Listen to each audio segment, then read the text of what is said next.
Okay, so this isn't one of my typical videos, because I don't have much of an update this week, but I do want to keep my uploading for every Friday.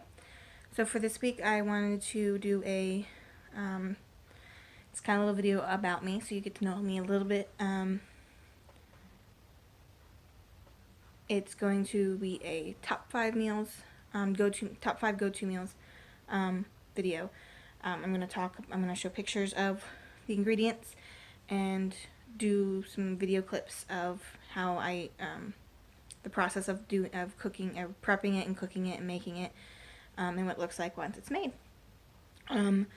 They're my top 5 go-tos. I make them at least once a month, if not twice a month, because most of them are easy to make, take an hour or less to cook, and they're super delicious. So I hope you find a meal you like, want to try out. If you have more questions about the meal that I may have not answered or forgot to mention in the video, comment below. Also, there's in a lot of my meals I use Tastefully Simple seasonings.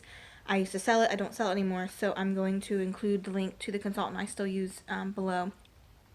So if you want to order, there's some things that are still available, like my Himalayan sea salt that I use in some of my meals. It's not available anymore, but my rustic herb seasoning that I use in a lot of my meals, that's still available, and it's my all-time favorite seasoning. So if you want to check out her link, they have a lot to offer. It's just mentioned Tastefully Simple is delicious food. Everything is 3 ingredients or less. 2 ingredients or less. I already can't remember. 2 or 3 ingredients to make it, or less, because some of it's seasonings. But like the cake mixes and stuff, you need like water and an egg, or water and butter, or something like that. So it's really simple to make. Tastefully Simple. So yeah, if you want to check out her link, it's down below. And I hope you guys enjoy the video and find some meals you like.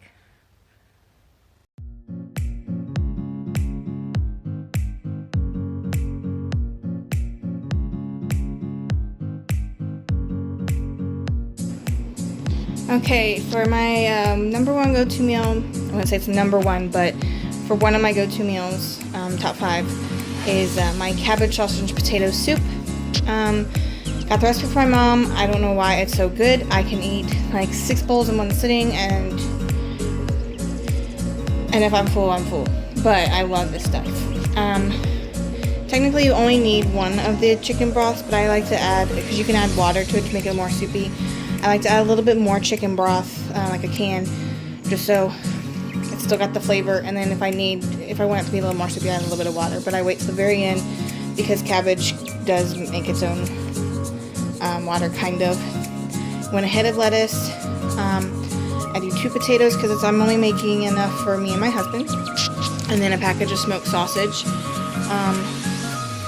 You can use, for 2 people, this is what I would use for 2 people. If you're going to make it for more, of course, up your ingredients. No really measuring, just add what you can fit. I would like a bigger pot, but enough for me and him fits that pot. Once I have, a bigger family or be making for more people, of course I will. Okay, I cut up the potatoes into cubes. You can do it any size you want. I also sometimes use like a slicer that cuts them into like cubes too, but I felt like doing it by hand today. And I put that into the broth first, because potatoes need to soften up the most and cook the most. So I do that first and let that cook for a little bit, and then I start to add the cabbage. Okay, so I got the cabbage in here, and that's when I add my little bit more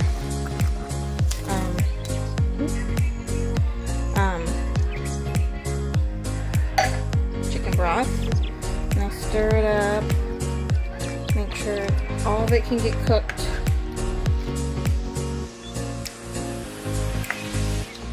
And I also stir it to mix the potatoes, so you're not just getting cabbage and sausage in your scoop, which I'll mix up several times throughout the process. But I do that so that way all that can cook. And then I add the sausage in it because it's already cooked. It just needs to be warmed, you know. Then I mix it up some more.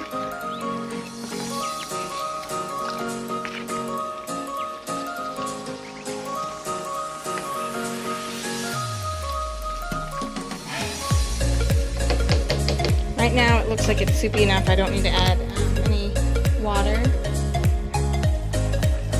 And then I add some pepper, which I also add pepper to my own bowl, but I add some pepper for flavor. And I also add some Himalayan sea salt. I have it in my own grinder because my grinder for the bottle broke because it needs to be ground. But I add that, mix it up. And I just let it cook for a little bit, so that way, you know, the cabbage is all cooked, potatoes are soft and cooked, and there you have it. That is the sausage, cabbage, and potato soup.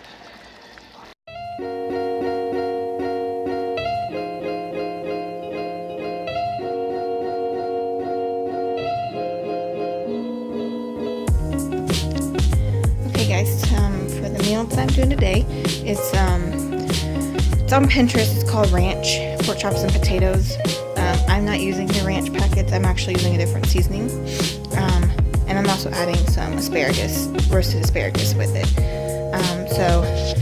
I get a bundle for it's just me and my husband. I get a bundle of asparagus. I'll do about 3 potatoes because I'm not going to cut them small. They're going to be in like cubes, pretty nice sized cubes. I do 4 pork chops. The recipe calls for 6, but he's not a big pork chop eater, and we don't eat that's all we're gonna eat anyway. 2 Ziploc baggies, excuse me, and because I'm gonna use that to toss it. And then I've got rustic herb seasoning and my Himalayan sea salt, which is in that grinder right here. Is what I'll put on the pork chops in that, and I'll show you as I go. And then Parmesan, grated Parmesan, and then the sea salt and herb seasoning. It's going to be for the asparagus, and then we have oil as well. Okay, so this is after I've tossed the stuff in those bags. I don't really use a lot of measurement. It does say like 3 tablespoons of oil.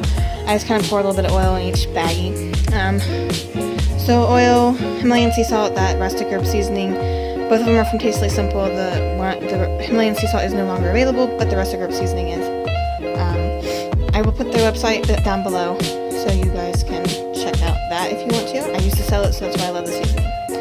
Anyway, stop rambling. And so I toss that, and there's the potatoes coated, and then I do the same thing with the pork chops. When I lay the pork chops out, I see if it needs a little bit more seasoning. If it does, I just sprinkle some more rustic herb. And then I put it in the oven at 400 for about 40 minutes. And then I go ahead and I bend the asparagus in half, so it breaks. So it breaks near the middle, and then throw away the end. Keep the head. I coat it, toss it in oil, and the seasoning and the Parmesan cheese, and then I put it on the cookie sheet. Around when there's 18 minutes left on the timer, so I got about 6 minutes, I will put that into the oven and cook it until the other stuff, until everything's done. And there we have it. We got some roasted asparagus, and then we got some baked pork chops and potatoes. One of my go-to meals.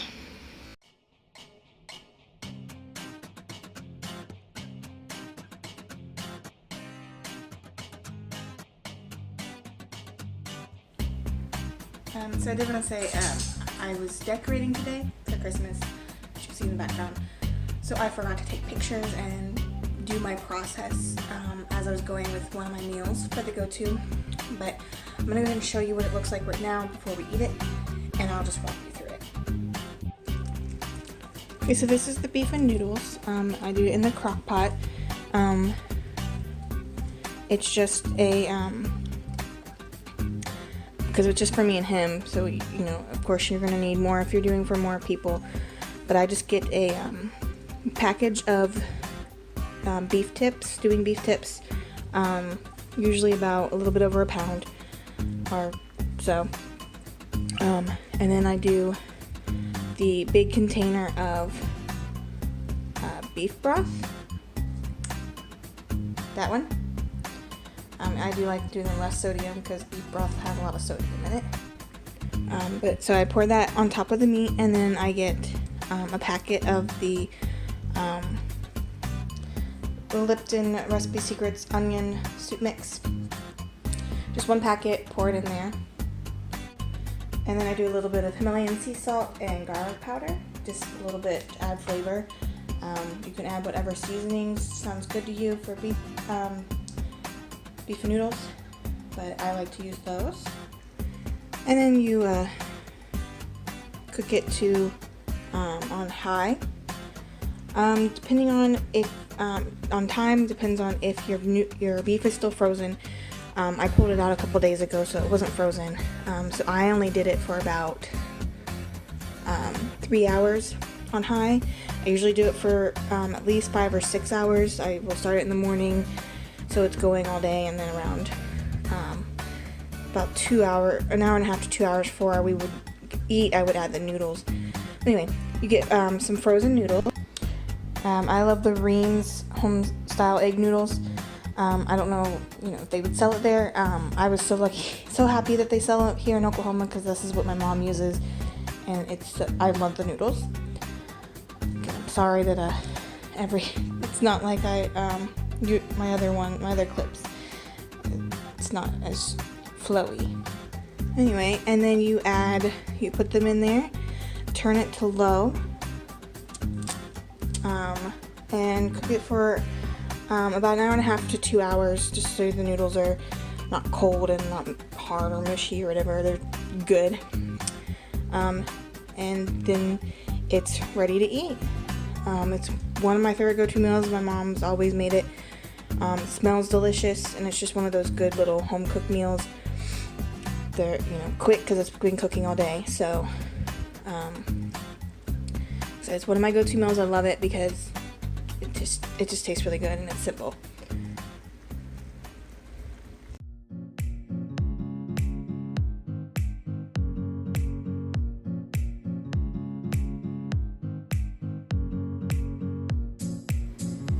Okay, so today I am making one of my favorite go-to meals. I'll say favorite, it's been my favorite since I was little. Hamburger corn bake. Actually started doing it before I was gonna do the video. So we get some wide egg noodles, just a package, and then a pound of ground beef, 8 ounces of sour cream, a can of cream of chicken, and a can of cream of mushroom, and then a can of corn, or you could do frozen corn as well. Okay, so you brown your hamburger. Mine's almost done. And then you cook your noodles to how they're supposed to be cooked.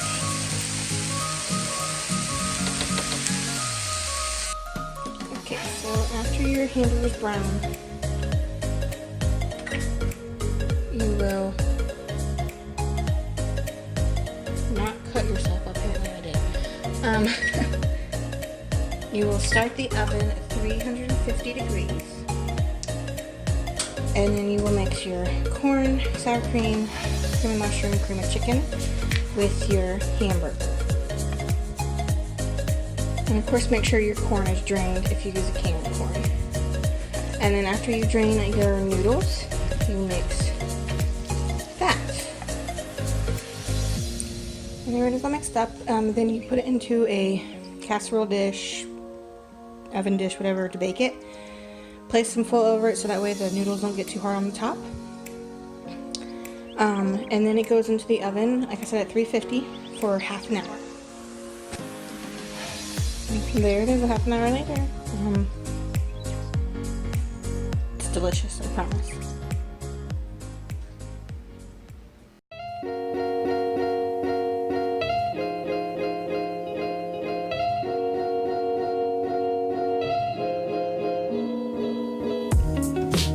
Okay, so tonight, or last night, I'm making a casserole, I guess you should call it a casserole. It's chicken, green beans, and red potatoes. It's just an easy go-to meal. But you need like a cutting board because I've cut the chicken breasts in half to make 6 total, so we each have 3 to eat. And then red potatoes, I have 8 here. I cut them into fourths or eighths, just depending on what size I want them. Except because I'm only cooking for 2, so you adjust for how many you need. A stick of butter, and the recipe actually calls for just the Italian seasoning, but I use my rustic herb seasoning from Tasteless Simple because I'm in love with that seasoning. I use it all the time, almost in a lot of meals. And then you can use fresh green beans, any kind of green beans. We don't use a lot of fresh produce in the house fast enough, so I just use canned. Okay, ignore the popping in the background of the butter melting. So I just cut the breasts in half. You can do however you want to put it in there. I ended up cutting them in fourths, putting them on one side, and then draining the green beans, putting them on the other. And then you just sprinkle your seasoning liberally, however much as you want.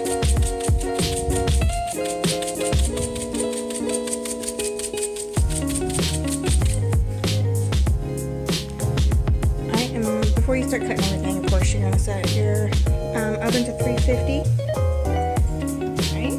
And after you sprinkled your seasoning, you're just going to spread the butter. Or rather, throughout the casserole.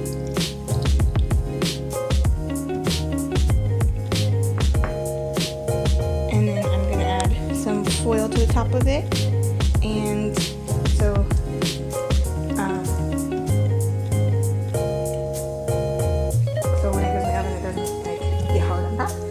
and then you're going to put it in the oven for 1 hour. And then after an hour, you have a deliciously cooked meal with some soft red potatoes, cooked chicken, and some green beans with the seasoning.